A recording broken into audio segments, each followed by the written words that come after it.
Hello there, my name is Fiona Parker and this is the follow-up video to our storytime session where we read the story of the Great Castle of Marshmangle.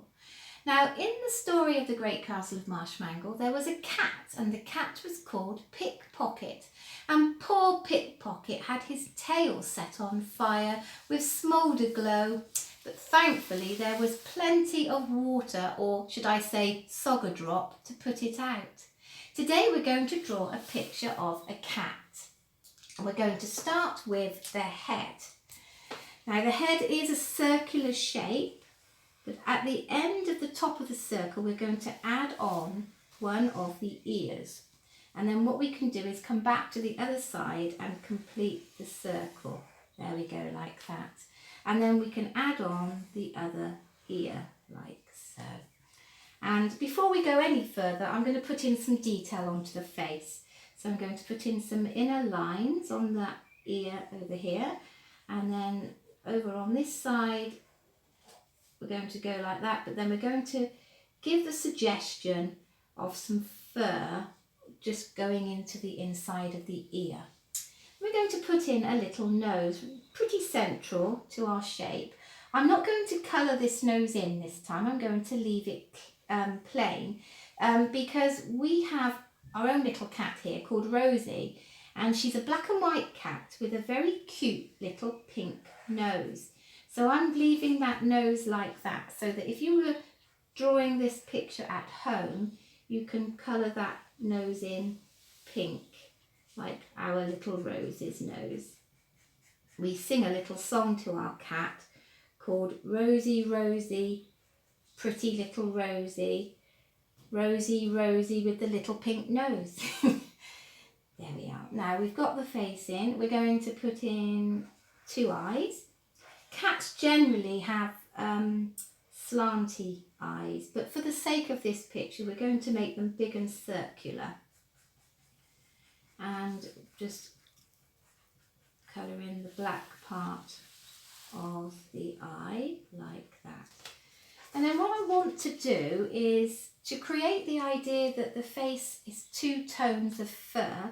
From the top of the top of the nose we're going to take a line and bring it round like that, and then over on the other side, top of the nose, round, so it gives the impression that if this was your cat at home, that could be black, that could be white. In the sake of our story, Pickpocket was actually ginger and white, so you could have that as coloured in sort of orange and that left white. It's entirely up to you.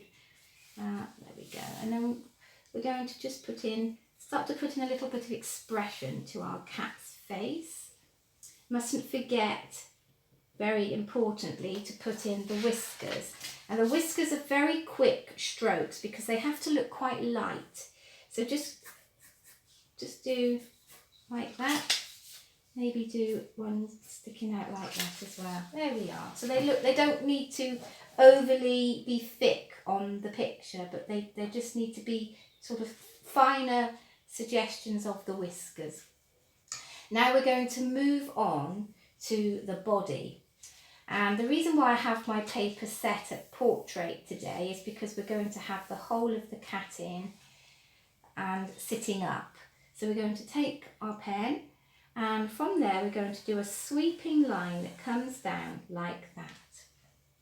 And then we need to suggest that we have another leg in there. And cats have quite long legs in comparison to their bodies, so you want to make those lines quite long and lean. And then we're going to go over to the other side and we're going to do a sort of circular shape like that, and a line, a big curl like that, which is the suggestion of the other leg, the back leg. And then once we've got that in, before we join this line up here, we need to put in a little paw that's poking out. So we'll just put in our little paw, there we go, and then we can actually continue this leg up like that. So there we have our cat's main shape. They have quite cute little paws. So just going to put in some lines. And a lot of cats have what I call little socks. so they often have sort of little white feet, which looks very cute. So if we put some little lines across there, that will give, again, when you come to colouring in your picture, it'll give you the opportunity to give the cat some kind of markings. Just come back up here and add a bit to the face area. And then on the tummy, quite often cats have little white under areas. So I'm going to just draw in some fur here. So again, the suggestion that that could be white. So if in the case of my cat, Rosie, who's black and white, I would probably put black there, white there, black there, white there, white there. But again, you can do whatever you like. And if you've got your own copy of the Great Castle of Marshmangle at home, you can make this a ginger cat.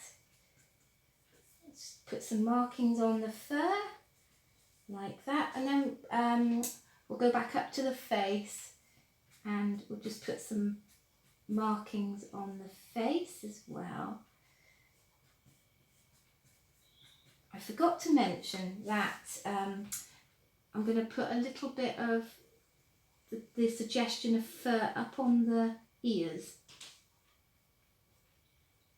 as well. There we go. Right, so there's our little cat. Now, you've probably spotted he's got something missing, and that's his tail. So let's put his tail in. And cats' tails are quite big and bushy. So we're going to come round like that.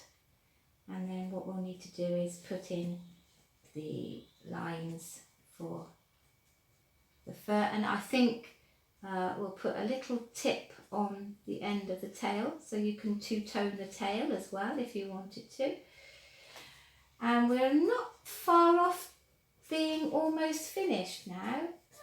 We're going to give our cat, could be sitting in milk, although to be honest, I don't know many cats that like milk. Rosie doesn't like milk, but we can pretend that that's a little puddle that the cat's sitting in there.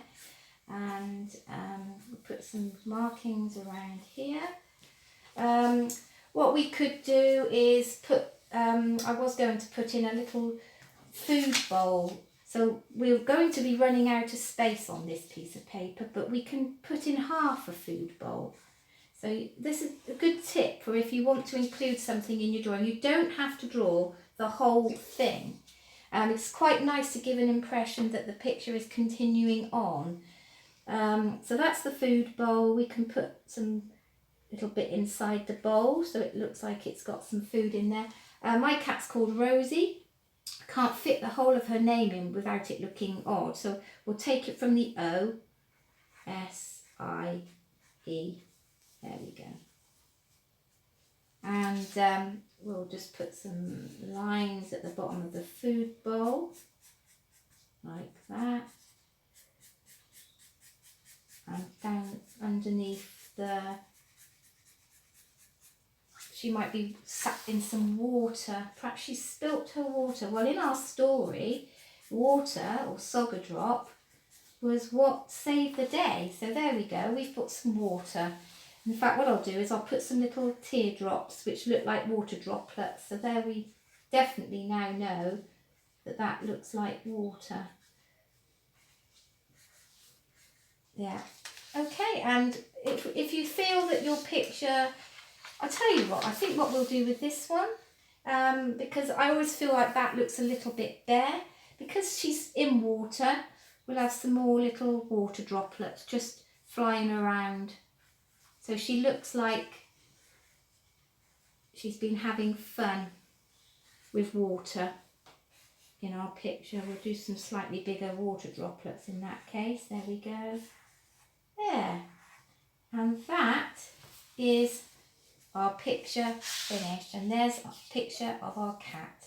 So see how you get on, and I will see you in our next video. Until then, take care. Bye bye.